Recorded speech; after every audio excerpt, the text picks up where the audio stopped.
Hello दोस्तों, मैं singer Sushma पंडित अपने यूट्यूब चैनल पर आप सभी का स्वागत करती हूं। आज मैं आप सबके लिए अवधी माड़ो गीत लेके आई हूं, जो माड़ो में गाया जाता है। आप लोगों को अगर पसंद आता है तो मेरे चैनल सिंगर सुषमा पंडित को सब्सक्राइब कीजिए, बेल आइकन ज़रूर दबाएं ताकि हर नई वीडियो आप तक ज़रूर पहुँचे। बांध के खुलाई समधी मांगे समधिनिया हो, बांध के खुलाई समधी मांगे समधिनिया हो। मड़वा में भीड़ भइल भारी, बड़ा रंगदार समधी। मड़वा में भीड़ भइल भारी, बड़ा रंगदार समधी। खड़ी खड़ी मोछियन पर ताव देले समधी साहब, खड़ी खड़ी मोछियन पर ताव देले समधी साहब। ना चाही रेडियो घड़ी गाड़ी, बड़ा रंगदार समधी। बांध के खुलाई समधी मांगे समधिनिया हो, बांध के खुलाई समधी मांगे समधिनिया हो। मड़वा में भीड़ भइल भारी, बड़ा रंगदार समधी। पांच पटीदारी अइले अंगना के रहिया, पांच पटीदारी अइले अंगना के रहिया।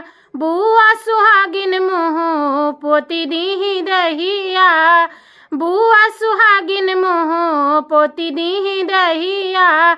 ना लेहले गैया ना लेहले भैंसिया हो, ना लेहले गैया ना लेहले भैंसिया हो। ना लेहले रुपया हजारी, बड़ा रंगदार समधी। ना लेहले रुपया हजारी, बड़ा रंगदार समधी। बांध के खुलाई समधी मांगे समधिनिया हो, बांध के खुलाई समधी मांगे समधिनिया हो। मड़वा में भीड़ भइल भारी, बड़ा रंगदार समधी। मड़वा में भीड़ भइल भारी, बड़ा रंगदार समधी।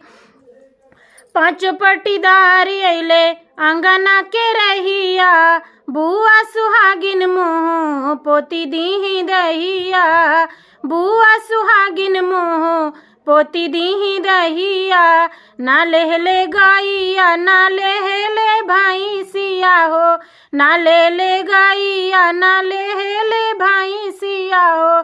ना लेहले रुपया हजारी, बड़ा रंगदार समधी। ना लेहले रुपया हजारी, बड़ा रंगदार समधी। बांध के खुलाई समधी मांगे समधिनिया हो, बांध के खुलाई समधी मांगे समधिनिया हो। मड़वा में भीड़ भइल भारी, बड़ा रंगदार समधी।